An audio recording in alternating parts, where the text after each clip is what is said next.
आप सभी को जय श्री कृष्णा, राधे राधे। तो आज फिर सुनाते हैं लड्डू गोपाल के चमत्कार की, उनकी कृपा की एक और सत्य लीला कथा। तो ये जो सत्य लीला कथा है ये सुधा जी ने शेयर की है। सुधा जी दिल्ली में रहती हैं और सुधा जी लड्डू गोपाल की बहुत बड़ी भक्त हैं। लड्डू गोपाल को बेटे के रूप में वो सेवा करती हैं, बहुत मानती हैं, दिल से मानती हैं और उनको अनुभूति होती है। लड्डू गोपाल की बहुत बड़ी कृपा है उनके ऊपर। एक बार की ऐसी घटना घटी है जो कि आपको सुनना चाहिए। आप लोगों को भी लगेगा कि हाँ, लड्डू गोपाल कृपा करते हैं और कैसे कृपा करते हैं, किन भक्तों के ऊपर कृपा करते हैं। और आपके जीवन में भी कभी लड्डू गोपाल ने कुछ ऐसी लीलाएं की हैं, कुछ ऐसी कृपा की है, कुछ चमत्कार किए हैं, तो कमेंट के माध्यम से ज़रूर शेयर किया करिएगा। आपकी भी जो स्टोरी है वो ज़रूर शेयर करेंगे। तो ये जो सुधा जी थी, एक बार इनके जीवन में, एक बार क्या इनके साथ तो हमेशा अधिकतर जो लड्डू गोपाल हैं, जो उनके कन्हैया हैं, लीलाएं करते हैं, बहुत लीला करते हैं, बहुत अनुभूति कराती हैं। और कभी कभी देखो हर भक्तों के साथ होती है, हर भक्तों के साथ लड्डू गोपाल की सेवा में ना कभी त्रुटि होती है, कभी ना कभी गलती हो जाती है। और ये जो गलती होती है ये अनजानवश होती है। कभी भी कोई भी लड्डू गोपाल का भक्त हो, वो जानबूझ के लड्डू गोपाल की सेवा में त्रुटि नहीं करता, गलती नहीं करता है। अनजानवश उनसे गलती होती है। और जब हमसे अनजानवश कुछ त्रुटियां होती हैं, कुछ गलतियां होती हैं, तो हमारे जो कन्हैया हैं, हमारे जो लाल हैं, वो ऐसे अनुभूति करा के वो जो त्रुटि होती है, वो जो गलती होती है, उस गलती को रोकते हैं। हर देखो हम इंसान हैं, साधारण से इंसान हैं, हम उतनी वो तो है नहीं और ना इतने सामर्थ्यवान हैं। तो भगवान से जब भी जुड़िए ना, उनसे एक प्रार्थना ज़रूर किया करिए कि हे कन्हैया, हे ठाकुर जी, हमारी जो भी सेवा हो उसको स्वीकार किया करिए और हमसे जो त्रुटि हो, जो अज्ञानवश जो गलती हुआ करे, उसको माफ़ कर दिया करिए। हम मूर्ख हैं, अज्ञानी हैं, हम आपकी सेवा नहीं कर सकते हैं। जब हम ऐसे करके अपने आप को बिल्कुल दीन समझ के और भगवान के पास जाते हैं ना, तो भगवान हमसे बहुत जल्दी प्रसन्न होते हैं और हमारी सेवा स्वीकार करते हैं। हमेशा उनके सामने ऐसे बन के अपनी पूजा में हुई त्रुटि के लिए हमेशा माफ़ी मांगा करिए, क्योंकि हमें पता नहीं होता और अनजानवश बहुत ऐसी गलतियां हो जाती हैं जो कि नहीं हो। हमें तो लगता है कि नहीं, हमने कुछ ऐसा गलती नहीं की, लेकिन हो जाते हैं, अपराध हो जाते हैं, गलतियां हो जाती हैं। इसलिए पूजा के बाद ज़रूर क्षमा प्रार्थना किया करिए भगवान के सामने, उनसे अपनी पूजा में की हुई त्रुटि के लिए माफ़ी ज़रूर मांगा करिए। इससे भगवान हमारी गलतियों को माफ़ करते हैं और हमारी पूजा स्वीकार करते हैं। ऐसे ही सुधा जी भी हमेशा करती थी और हर भक्त करते हैं। तो एक बार क्या होता है कि ये जो सुधा जी है ना, हमेशा अपने लड्डू गोपाल को अपने पास ही रखती थी। इनका लगाव लड्डू गोपाल से बहुत ज़्यादा है और ऐसा नहीं है कि हमेशा बचपन से ही देखी हैं सेवा करते हुए। कुछ सालों से ही ये लड्डू गोपाल से जुड़ी हैं और जब से जुड़ी हैं, सुधा जी कहती हैं कि उनका जीवन बदल गया, उनका जीवन एकदम से परिवर्तित हो गया है। अब उनको सिर्फ दिन रात है तो अपने कन्हैया में ही ऐसा लगता है कि मैं कन्हैया के अलावा ना तो कुछ सुनूं, ना तो कुछ कहूं, ना मतलब कन्हैया ऐसे बस गए हैं उनके जीवन में। और यही होती है भक्ति। भक्ति जब हम करते हैं ना, तो हम ऐसा लगता है कि सिर्फ हमारे सामने जो बातें हों वो कन्हैया की हों, हर उसमें हम कन्हैया को अपने शामिल करते हैं। और ऐसा होना भी चाहिए। जो कृष्ण भक्त होते हैं, जो लड्डू गोपाल के भक्त होते हैं, वो सर्वस्व उनको मानते हैं। आप अपने मतलब आपके घर में अगर लड्डू गोपाल हैं तो आप उनको उस घर का मालिक मानिए। जब आप उनको उस घर का मालिक मान लेते हैं ना, तो उनकी जिम्मेदारी हो जाती है उस घर को संभालना, उस घर के लोगों को संभालना। और जब हम एक छोटा सा ये सोचते हैं कि ये मंदिर में है, सिर्फ मंदिर तक, ऐसे ही नहीं, भगवान को सारा घर सबको सौंप दीजिए और उसके साथ साथ अपने आप को सौंप दीजिए कि ठाकुर जी, अब हम भी आपके हैं और ये सब कुछ जो है वो आपका है।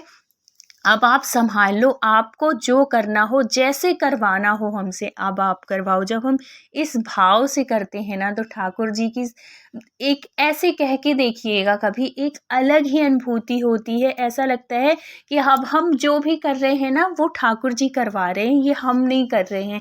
ये ठाकुर जी ही हमसे जो भी कार्य हम कर रहे हैं, जो कुछ भी, तो जब हम ऐसे वो कह देते हैं तो हमसे कोई गलती नहीं होती है, क्योंकि हमारे अंदर से ये चीज़ होती, अंदर से आत्मा से ये हम स्वीकार कर लेते हैं कि हम जो कार्य करेंगे वो ठाकुर जी के लिए है। तो हमसे कभी भी कोई त्रुटि नहीं होती है, कोई गलती नहीं होती है, क्योंकि उसमें ठाकुर जी का शामिल होते हैं। इसलिए सेवा में अपनी ऐसे ज़रूर किया करिए। बहुत जल्दी ठाकुर जी जो है ना हमारे, बहुत जल्दी वो हो जाते हैं, बहुत प्रसन्न होते हैं इनकी सेवा में। कहते हैं बहुत सबसे जल्दी प्रसन्न होने वाले जो भगवान हैं वो हमारे ठाकुर जी हैं, वो हमारे लड्डू गोपाल हैं। लड्डू गोपाल की सेवा बहुत जल्दी स्वीकार करते हैं अगर भगवान के हम दिल से करें। ऐसे नहीं कि कर तो हम रहे हैं दसों सालों से, लेकिन हमारे ना तो ठाकुर जी अनुभूति करा रहे हैं और ना ही हमारे जीवन में कोई परिवर्तन आया है।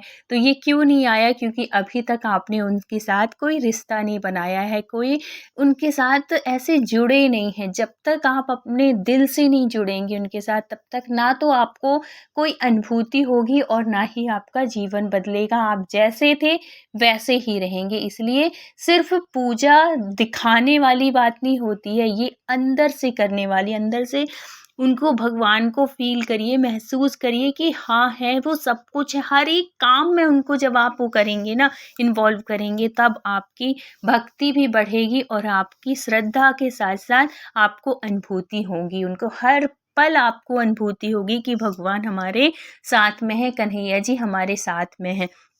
ऐसे ही था सुधा जी के साथ में। एक बार क्या होता है कि सुधा जी का नियम था कि सुधा जी जब अपने लड्डू गोपाल को, देखो बहुत अच्छे से प्रॉपर तरीके से वो सेवा करती थी, सुबह स्नान से लेके रात्रि के शयन तक। एक जैसे हम बच्चे को भोग लगाते हैं, बच्चे को जैसे हम भोजन कराते हैं, जैसे एक छोटा बच्चा है तो हमें, बच्चा तो कहेगा नहीं, या कि बच्चा रो के कहेगा कैसे भी कर, लेकिन माँ को पहले से पता हो जाता है कि इतनी देर हो गई, अब मेरा बच्चा भूखा होगा या कि इसको इस चीज़ की ज़रूरत होगी। छोटा बच्चा मांगता तो नहीं है ना, लेकिन माँ को उस चीज़ का पता होता है। ऐसे ही भक्त और भगवान के साथ होता है। भगवान कभी प्रकट होके ये नहीं कहते अब मुझे ये चाहिए कि वो चाहिए, लेकिन भक्त को अंदर से ये चीज़ होती है कि नहीं, मैं ऐसे करूं जिससे मेरा कन्हैया खुश हो, मेरे लड्डू गोपाल खुश हो। हम कभी भी जाते हैं, मार्केट जाते हैं, अपने लिए कुछ लेने जाते हैं, अपने कन्हैया के लिए ज़रूर लेके आएंगे। ये अंदर के भाव होते हैं। यही भक्ति, ज़रूरी नहीं कि आप उनको सोने का ही चाहिए या कि कुछ, वो सिर्फ भाव के भूखे हैं आप।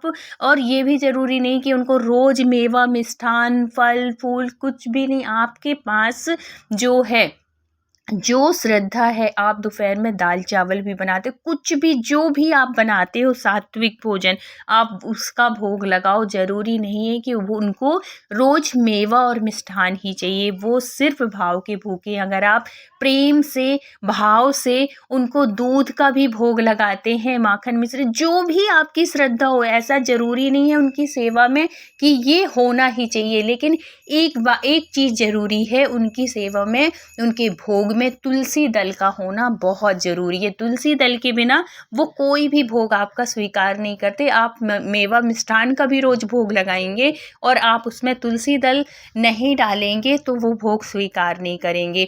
और उसके साथ साथ भाव का होना भी बहुत ज़रूरी है। तो ये जो थी सुधा जी, वो अपने कन्हैया को रोज़ सुबह से लेके, नाश्ता से लेके शाम के भोजन तक का पूरा वो करती थी, एक बच्चे के रूप में उनका ध्यान रखती थी। बहुत अच्छे से सेवा चल रही थी, अनुभूतियाँ भी बहुत कराते थे। रात में शयन के टाइम पे वो उनका रोज़ श्रृंगार बदलती थी, हल्के से कपड़े, मतलब मौसम के हिसाब से उनको कपड़े पहनाती थी और मौसम के हिसाब से ही उनको स्नान कराती थी। अगर ठंड का टाइम है, गुनगुने पानी से जैसे हम नहाते हैं वैसे ही, और अगर गर्मी का टाइम है तो ठंडे पानी से, ऐसे। और ऐसे करना भी चाहिए। हर भक्त को इस बात का ध्यान रखना चाहिए कि वो छोटे से बच्चे हैं, हमको उनका वैसे ही ध्यान रखना है। ऐसे ही सुधा जी कर रही थी। अब एक दिन क्या होता है कि सुधा जी से गलती हो जाती है। गलती क्या हो जाती है कि सुधा जी का भी ना बेटा अभी बहुत बड़ा नहीं है, छोटा ही है, तो वो उसकी बीच में तबीयत खराब हो गई थी। तो जैसे छोटे बच्चे जिद करते हैं ना, उनको जब छोटे बच्चों की तबीयत खराब होती है तो कोई मिले या ना मिले, उनको माँ के पास ज़्यादा वो लगता है कि पूरे टाइम माँ रहे उनके साथ में। जब उनको बुखार हो या कुछ भी हो, ऐसे बीमार पड़ते हैं तो वो बच्चा भी बहुत रो रहा था। आप ही मतलब जैसे उसके पापा गए चुप कराने, उसकी दादी गई, लेकिन नहीं, माँ ही चाहिए, माँ की गोदी में ही सोऊंगा। और इनका नियम था सुधा जी का कि ये अपने लड्डू गोपाल को वो ही सुलाती थी रोज, जैसे अपने बच्चे को वैसे ही लड्डू गोपाल को। और जब तक लोरी ना गा दें, जब तक उनके पैर ना दबा दें, पैरों में इत्र की मालिश करती थी खूब भाव के साथ उनके। मतलब ये भाव आना चाहिए कि हमारा लाला इतने देर से बैठा हुआ है या कि खेलने गया है, ये मन में ना अपने भाव आने चाहिए। जब हम उनके पैर दबा रहे हैं, चरण दबा रहे हैं, उनकी मालिश कर रहे हैं, तो अपने मन में यही भाव लाओ कि हमारे कन्हैया इतनी देर से खेलने गए थे, इतने दूर खेले हैं। मतलब जो भी आपके मन में भाव आता है ना, इतनी देर से बैठे हैं, उनके पैरों में दर्द हो गया होगा, ऐसे भाव करके जब आप मालिश करेंगी उनकी और जब उनके चरण दबाएँगे, तो आपको ना एहसास होगा, आपको ये बिल्कुल नहीं लगेगा कि आप एक मूर्ति के पैर दबा रहे हैं। आपको ये फ़ील आएगा कि जैसे हम छोटे बच्चे, जब छोटे-छोटे बच्चे जो होते हैं वो थक जाते हैं ना, तो एक माँ जो होती है, जब बच्चे सोने लगते हैं तो हम उनके पैर दबाते हैं ना कि बच्चा मेरा थक गया है और इसके पैर वो हो जाएँ, थोड़ी आराम लगेगा, जल्दी नींद लग जाएगी। ऐसे ही भाव से हमें अपने लड्डू गोपाल की सेवा करनी चाहिए। जब हम ऐसे भाव से करते हैं ना, तो लड्डू गोपाल हमारी सेवा बहुत जल्दी स्वीकार करते हैं, अनुभूति कराते हैं। तो अब क्या होता है कि उस दिन बच्चा रो रहा था बहुत मतलब जल्दी आने के लिए, और फीवर भी था।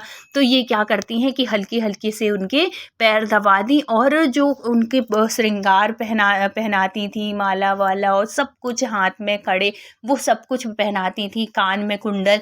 और जल्दीबाजी के चक्कर में एक कान का कुंडल ये निकालना भूल गई, और बाकी सब कुछ तो उनके हिसाब से उनको मतलब जितना ध्यान आया उन्होंने सब कुछ कर दिया। उनको बिल्कुल भी ये ध्यान नहीं था कि जो कन्हैया है उनके एक कान का कुंडल रह गया है। अब देखो वो सुला दी सब अच्छे से जल्दी करके कि लल्ला आज जल्दी सो जाओ भैया, आज वो रो रहा है, आज मुझे उसके पास भी जाना है। ऐसे बोलती जा रही हैं, कहती जा रही हैं, पैर दबाती जा रही हैं कि आज थोड़ी सा जल्दी सो जाओ लाला, उसके पास भी जाना है, ऐसे करके। और जल्दी से मच्छरदानी में उनको सुला देती हैं और चली जाती हैं अपने बेटे के पास। अब उसको भी सुलाना है, वो भी रो रहा था, उसको दवाई-अवाई दी, फ़ीवर था उसको। अब उसको सुला दी, जब वो सो गया, इसको सुलाते-सुलाते इनकी भी नींद लग गई। अब रात का तो टाइम ही था। अब ये रात में क्या स्वप्न देखती हैं कि एक छोटा-सा बच्चा है, वो बिल्कुल इतना रो रहा है, इस करवट से उस करवट। और वो कहती हैं, सुधा जी कहती हैं कि उस रात मैं इतने चैन से, मतलब हमेशा सोती थी, मुझे कभी सोने में कोई वो नहीं कि मुझे रात में नींद नहीं आ रही, कि बेचैनी हो रही है, कभी ऐसा नहीं हुआ। लेकिन उस रात मैं इस करवट से उस करवट बदल रही हूँ, और फिर ऐसे ही करते-करते मेरी आधी रात कटी, और फिर सुबह का टाइम था कि मुझे एक बच्चा दिख रहा है जो कि उसके कान में ना इतना लाल है, और बार-बार वो कान पकड़ रहा है और रो रहा है बहुत तेज़-तेज़। मैं बार-बार उसको, मतलब एक बच्चा तो है, लेकिन मैं जा रही हूँ पास में, देख रही हूँ कि बेटा क्यों रो रहा है। और ऐसे कान, जब मैं उसके कान के पास देख रही हूँ तो उसका कान बिल्कुल लाल पड़ा है, ऐसा लगा जैसे पता नहीं क्या चुभ गया हो, क्या हो गया उसका कान। मैं बल्कि सहलाती हूँ कि बेटा कुछ लग गया है क्या, ऐसे ही में। और इतने में ही मेरी नींद खुल जाती है, और एकदम से देखती हूँ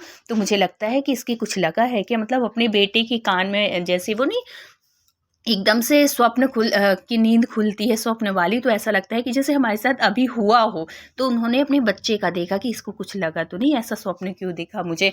और है तो, और रात भर वैसे भी नहीं सो पाई थी उस दिन, बेचैनी होती रही। इसीलिए देखो फिर कैसे हमारे कन्हैया अनुभूति कराते हैं, जब वो नहा धो के अपने कन्हैया के पास जाती हैं सुबह उठाने के लिए। इन्हीं का नियम था, सुबह जल्दी उठती थी, नहा धो के और अपने कन्हैया को उठाती थी। जब वो जाती हैं, वहाँ उठाती हैं, देखती हैं, तो क्या देखती हैं और देख के उनके होश उड़ जाते हैं कि ये जो स्वप्न था ये कोई और नहीं था, ये मेरा कन्हैया था जो कि रात भर नहीं सोया है। क्यों नहीं सोया?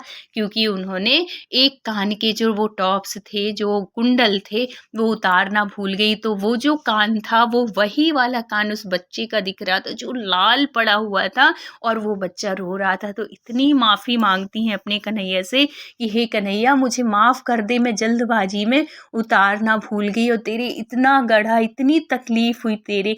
तो ऐसी अनुभूति कराते हैं हमारे कन्हैया। अगर हमसे कुछ भूल हो जाए, कुछ त्रुटि हो जाए, कुछ गलती हो जाए, तो इस तरीके से अनुभूति के माध्यम से हमें एहसास होता है कि हमने कुछ त्रुटि की है। फिर उसके बाद ये कहती हैं सुधा जी कि मेरे से कभी गलती नहीं हुई। मैंने उनसे माफ़ी माँगा कि हे कन्हैया मुझे इस गलती के लिए माफ़ कर दो। मैं पूरी कोशिश करूँगी कि आज के बाद कभी ये गलती ना हो और सच में सुधा जी से कभी वो गलती दोबारा नहीं हुई। हमारे कन्हैया इतने दयालु हैं, इतने कृपालु हैं। तो अगर कहानी अच्छी लगी हो, वीडियो अच्छा लगा हो तो please like, share and subscribe करिएगा।